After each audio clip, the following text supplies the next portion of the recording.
Selamat pagi, Pak.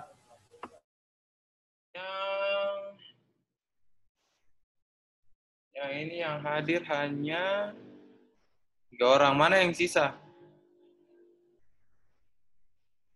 Tidak tahu. Oke. Gerda katanya sakit, Pak. Gerda, Iya, mau online? Nggak suruh datang di kampus? kurang tahu, Pak. Kemarin saya dapat telepon katanya dia sakit. Sakit masuk rumah sakit.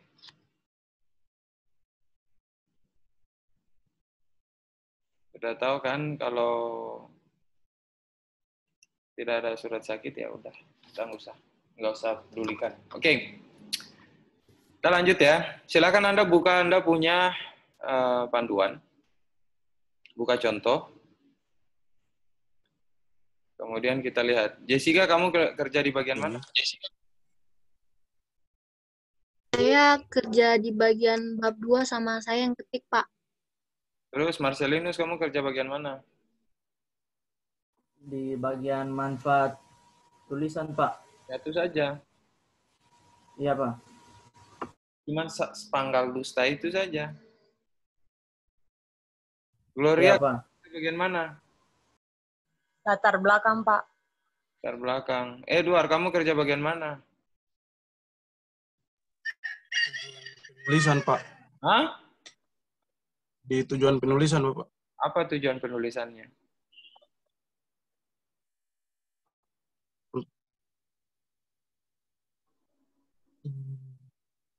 Hmm?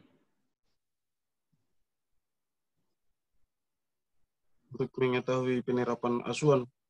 Asuhan apa?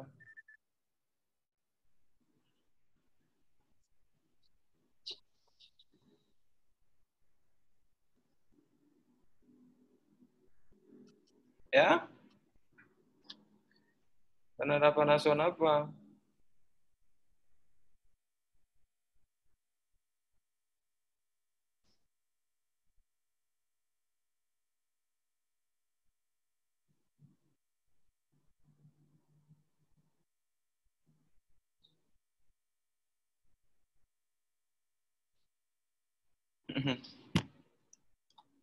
Oke. Kita lanjut ya. Saya langsung koreksi, ini salah. Kelihatan nggak? Nggak kelihatan ya? Oke, sudah kelihatan? Sudah, Pak. Oke. Sudah, Pak. Ini lagi kurang rapi. Perbaiki. Kemudian ini juga sama.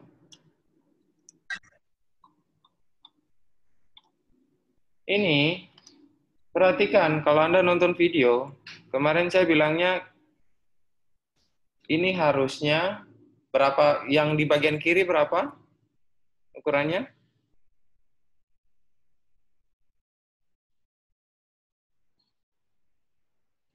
Ukuran marginnya berapa? Kiri 4433, Pak. sudah dibikin.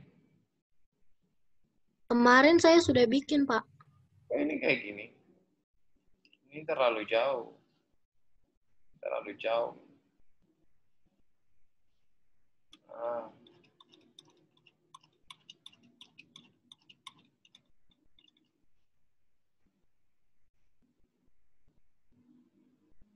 Nah, baru rata kiri kanan. Itu kan rapi.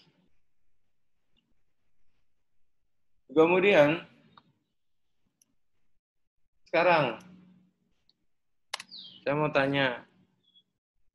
Sudah, ini kan harus ikuti. Ya,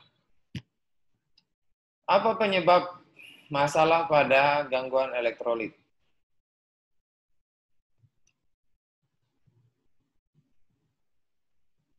Apa masalah? Siapa yang bilang bikin latar belakang kemarin itu?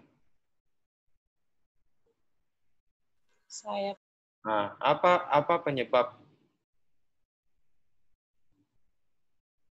apa penyebab terjadinya gangguan cairan dan elektrolit? Ini belum terjawab di sini ya. Kemudian ini sudah, sudah. Terus ini dikembangkan jadi 3. Oke. Ini sumbernya mana?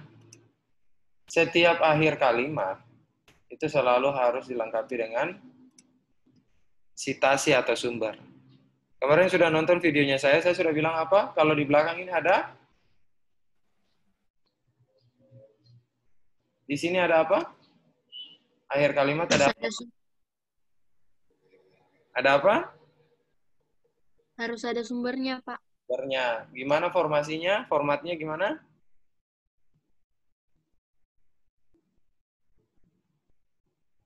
Kemarin gimana?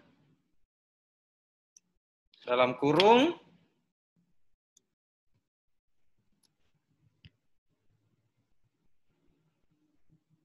Dalam kurung.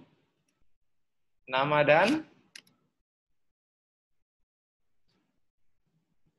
dan tahun. Ya. Terus, angka prevalensi. 3 kalimat. Jangan lupa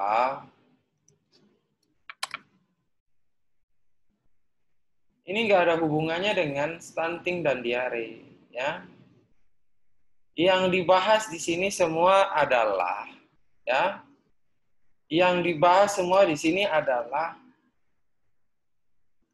gangguan cairan dan elektrolit. Kita nggak usah bahas diare. Diare itu hanya contoh kasus saja. Yang kita bahas, kalian belum bisa untuk menjelaskan kasus, belum bisa. Kalian belum belajar tentang keperawatan medika bedah. Ya kalian ini hanya bahas tentang, kalau bicara soal prevalensi, ya prevalensi gangguan cairan dan elektrolit, bukan bukan diare, bukan prevalensi diare, ya. Nah, jadi di sini saya ganti, ya. Saya ganti di sini. Di sini adalah prevalensi gangguan cairan dan elektrolit. Sudah? Sedangkan ini paragraf 3 dan paragraf selanjutnya 4 dan 5. 5 dan 6. Itu adalah bicara tentang patofisiologi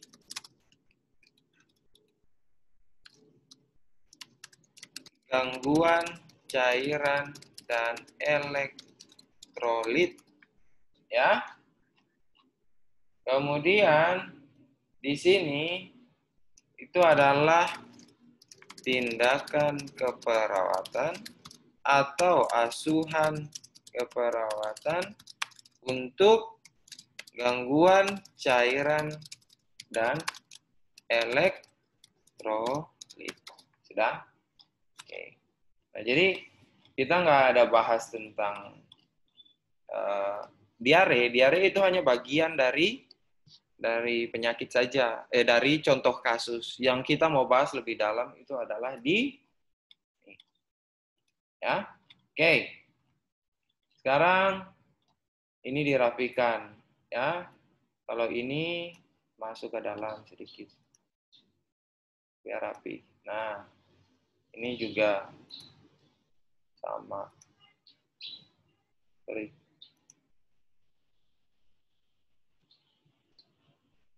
Anda lihat, habis poin 1, poin B besar, itu poinnya adalah 1 biasa. Nah, gitu ya. Nanti habis itu baru turun ke A kecil. So, rapi kan? Ini lagi masih kosong banyak kok. Kenapa nggak naik?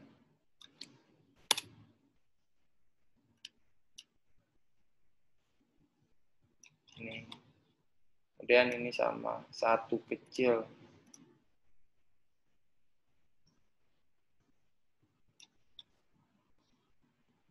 Semua. Ya.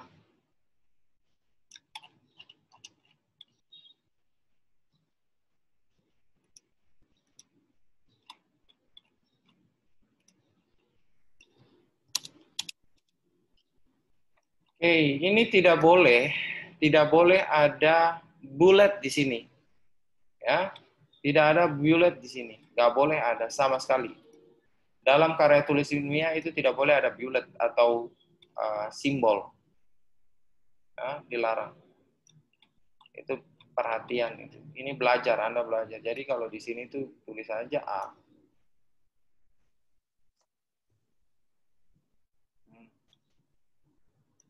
Tanggapi. Oke, saya save langsung ya. Sekarang, kalau Anda masuk di bab 2. Bab 2, Anda sudah buka panduan di situ?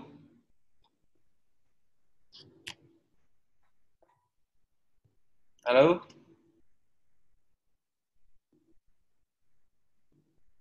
Halo? Sudah, Pak. Buka panduan. Sekarang Anda lihat, untuk tinjauan pustaka atau laporan pendahuluan, Anda lihat di situ. Buka di panduan yang saya kasih. Pertama itu bicara tentang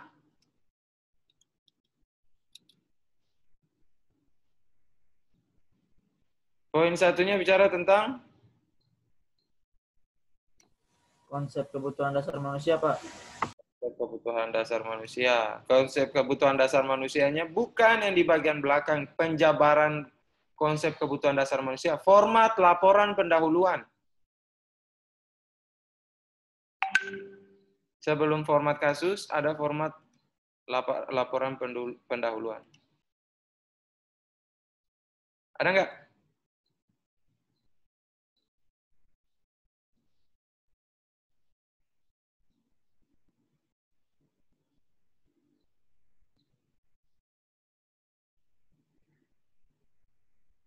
Sebelum format pengkajian. Ada? Ada nggak?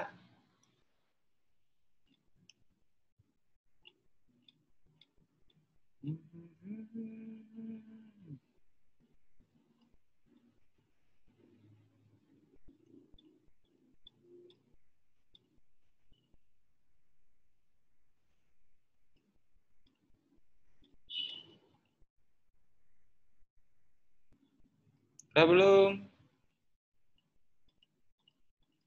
Halo?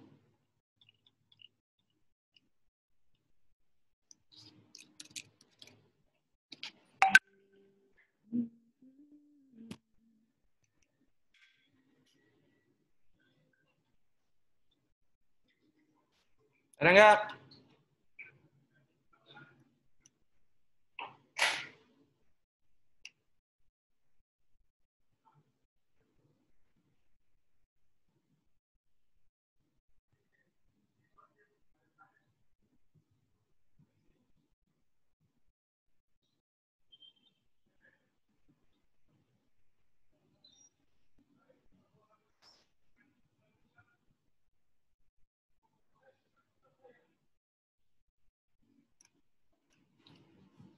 Halo? Konsep tinjauan pustaka. Bab 2 tinjauan pustaka bicara tentang konsep kebutuhan Gangguan cairan dan elektrolit. cairan, konsep gangguan cairan dan elektrolit. Ya. Berarti ini diganti sini. Sudah benar. Terus kemudian yang kedua lanjut definisi, sudah. Kemudian etiologi, ini nih semua. Ini ya. Anda buat definisi itu, gangguan cairan dan elektrolit adalah, ya, gangguan cairan dan elektrolit adalah titik-titik-titik. Jangan lupa sumber. Di sini kan sudah dibilang terdiri dari satu kalimat yang dirangkum dari minimal 3 sumber. Ya. Jadi Anda buka referensi dari tahun 2015 sampai tahun 2020 yang disebut dengan gangguan cairan dan elektrolit adalah apa? Ya. Kadang-kadang Anda nggak bisa mendapatkan secara gamblang itu dibilang bahwa gangguan cairan dan elektrolit adalah, tetapi mereka menjelaskan tentang gangguan cairan dan elektrolit, kamu punya tugas adalah merangkum, membuatnya dalam satu kalimat. Jadi contoh, jadi menurut siapa? Aduh, sorry. Contoh, menurut Jessica, Jessica bilangnya gangguan cairan elektrolit adalah titik. Ya. Terus kemudian si Marcelinus bilang gangguan cairan dan elektrolit adalah sekian, ya. Terus kemudian siapa namanya nih? Gloria bilangnya gangguan cairan dan elektrolit adalah sekian, ya. Nah, Edward punya tugas adalah merangkum dari 3 ini menjadi satu kalimat seperti ini. Sudah? Karena pasti menurut 3 orang ini ada yang berbeda. Jadi ambil aja salah satu, nanti terakhir sumbernya, karena ini 3 orang berarti tulisnya Marcelinus, 2015 contohnya ya. Titik koma Gloria tahun 2016. Titik koma Jessica tahun 2020 tutup kurung. Karena ini 3 sumber. Nah, 3 orang ini nanti namanya muncul di daftar pustaka. Ya. Jadi, itulah yang saya maksud bahwa 3 kalimat menjadi satu kalimat seperti ini. Ya, satu kalimat, bukan satu paragraf, satu kalimat. Anda harus merangkum. Karena Anda nggak bisa bicara hanya dasar, hanya untuk dari satu teori saja, tetapi harus diambil dari beberapa teori yang lain. Seperti itu ya. Oke. Sekarang masuk di dalam etiologi. Di sini etiologi itu yang saya mau bilang untuk Anda bahwa Anda nggak bisa disebabkan oleh cairan tubuh sehingga nggak bisa. Etiologi penyebab orang gangguan elektrolit itu ada apa saja, dicari. Penyebabnya itu ada banyak sekali. Itulah yang kamu tulis di sini. Lengkap. Ya. Ada A, B, C. Terserah, banyak sekali. Jangan lupa sumbernya tetap diakhiri dengan sumber. Ya. Jadi, kalau ini mau pisah-pisah boleh. Jadi contoh, menurut Marcelinus, penyebabnya ada A. Nanti menurut Jess ada yang B. Begitu bisa, nggak ada masalah. Ya, dipisah-pisah. Nah, patofisiologi, Anda harus menceritakan dari mulai penyebab, ya, kemudian ada patofisiologi atau perjalanan ya, perjalanan terjadinya gangguan cairan dan elektrolit, kemudian muncul tanda dan gejala, ya, seperti itu. Ini 3 ini yang harus Anda jelaskan. Cari. Jadi contoh, mengapa sih sampai orang ini terjadi mengalami masalah gangguan elektrolit? Itu diceritakan di situ. Anda ceritakan kalimat per kalimat, paragraf per paragraf. Ceritakan sebanyak mungkin di sini. Ya, harus nyambung. Namun harus dikelompokkan menjadi yang paragraf yang di atas itu bicara soal penyebab dulu, bagaimana sampai orang itu bisa terkena gangguan cairan elektrolit. Kemudian bagaimana sih prosesnya di dalam tubuh? Itulah yang dinamakan dengan perjalanan. Ya, proses di dalam tubuh. Sorry.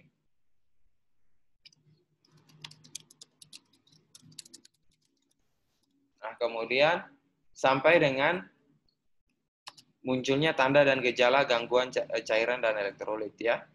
Nah, jangan lupa sumbernya tetap masuk. Ya. Nah, kemudian manifestasi klinis. Manifestasi klinis ini adalah tanda dan gejala. Ya. Harus paham. Jadi tanda dan gejala, jadi biasanya orang itu, contoh, si Edward dapat pukul dulu, sakit dalam tubuh dulu, baru muncul tanda dan gejala kan? Penyebabnya itu Marcellinus yang pukul. Berarti penyebabnya itu adalah Marcellinus. Nanti Marcellinus pempukulan sampai bikin muka biru-biru, itu namanya perjalanan di dalam tubuh. Muncul tanda dan gejala yaitu kebiruan, nah itu adalah tanda manifestasi klinis atau tanda dan gejala. Paham? Sampai di situ. Ya. Nah, makanya ketika masuk di dalam manifestasi klinis ini bicara soal tanda dan gejala yang ditimbulkan ya, yang muncul akibat gangguan cairan dan elektrolit. Jangan lupa harus ada sumbernya 5 tahun terakhir. Ya. Itu. Terus kemudian pemeriksaan penunjang. Biasanya orang pemeriksaan penunjang itu ada apa saja? Untuk terkait dengan gangguan cairan dan elektrolit. Ada yang kimia darah, ya. Ada yang fungsi ginjal. Jangan lupa apa hasilnya pada orang yang gangguan cairan dan elektrolit. Ya, fal ginjal, apa hasilnya? Gitu. Supaya karena kan pasti nanti Anda menunjukkan sini tanda normal ya, hasil pemeriksaan normal. Tapi berbeda kan dengan orang gangguan cairan dan elektrolit. Pasti dong hasil labnya beda. Gitu. Terus jangan lupa sumber ya. Saya selalu mengingatkan ini untuk Anda. Tidak bosan-bosannya saya bilang.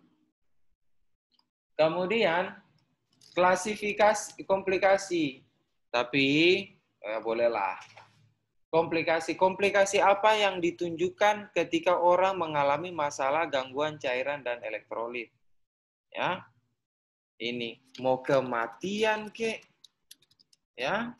Mau heat stroke? Ya. Jangan lupa sumber. Ya. Terus penata laksanaan medis. Obatnya apa? Nah, contoh obat.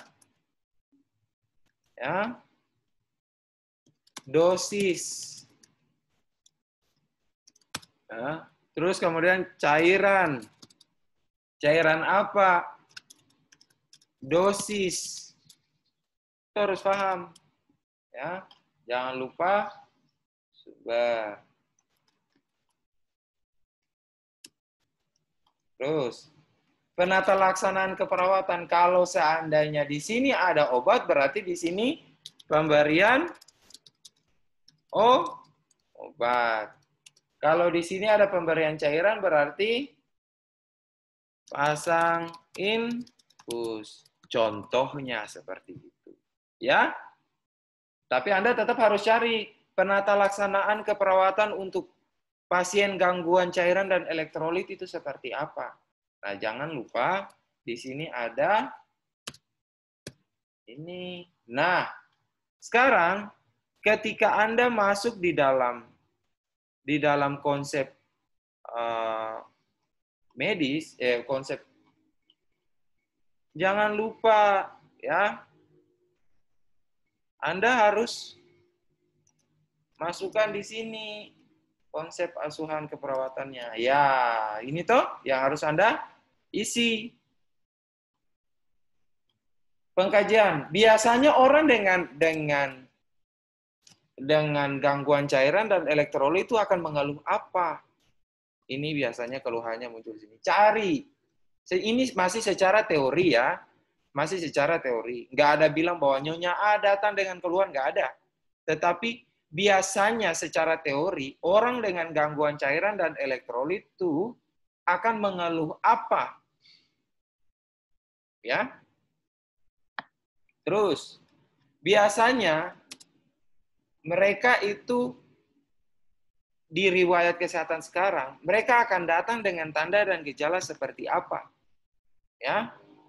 Terus, apakah mereka juga pada riwayat kesehatan dahulu, apakah mereka pada saat dulu pernah dirawat atau pernah mengalami penyakit atau sakit yang berkontribusi dalam gangguan cairan dan elektrolit atau tidak. Contoh, pernah sakit malaria, ya, ataukah pernah mengalami epistaxis atau perdarahan di hidung, ya, begitu dan sebagainya. Nah, sisanya ini, ya, sisanya ini Anda harus membahas tentang sorry.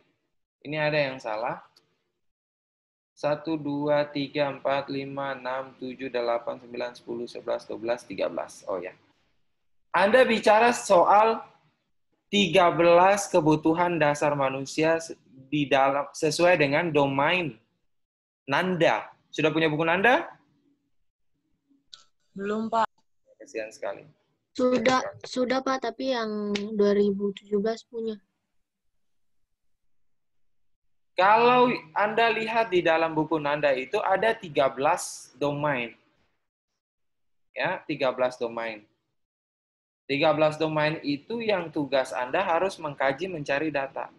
Jadi biasanya untuk domain health and promotion, ini ada tanda, terus gejala.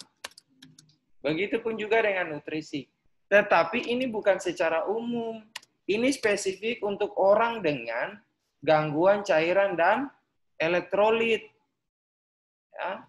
Jadi kayak macam orang punya masalah nutrisi, ya, orang punya masalah nutrisi itu dia akan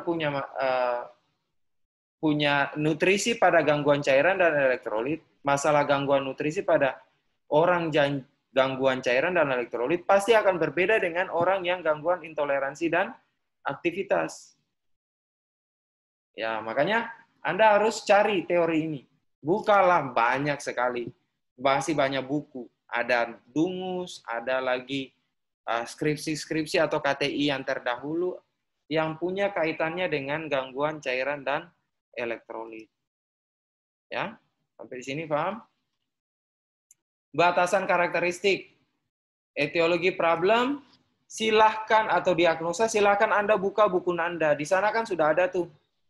Sudah ada buku Nanda. Ya, sudah ada buku Nanda. Kalau seandainya Anda masih bingung tentang penentuan diagnosa, silahkan Anda nonton video saya sebelumnya. Itu ada video-video saya sebelumnya tentang penentuan diagnosa, itu ada di sana.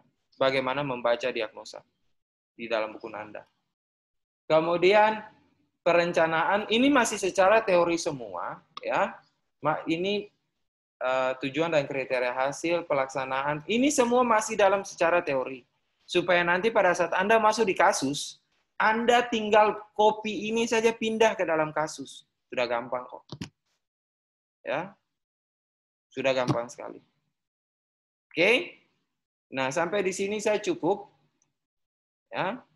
Sampai di sini saya cukupkan. Kalian berempat silakan absen di siapa namanya? Sipen, ya. Silakan Anda koordinasi dengan Sipen untuk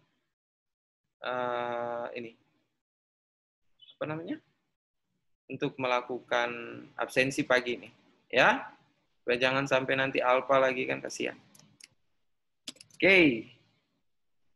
Sampai di sini ada yang mau ditanyakan? Banyak ya? Siap. Ya? Banyak sekali ya? Ya memang harus begitu, siapa suruh menjadi perawat. Jadi memang tetap harus intens untuk konsultasi. Ini nanti saya kirim ya. Nanti bisa diperbaiki. Oke, sampai sini ada yang bertanyakan? Nggak ada? Kalau tidak ada, saya cukupkan sampai di sini. Selamat pagi. Tetap semangat. Ya.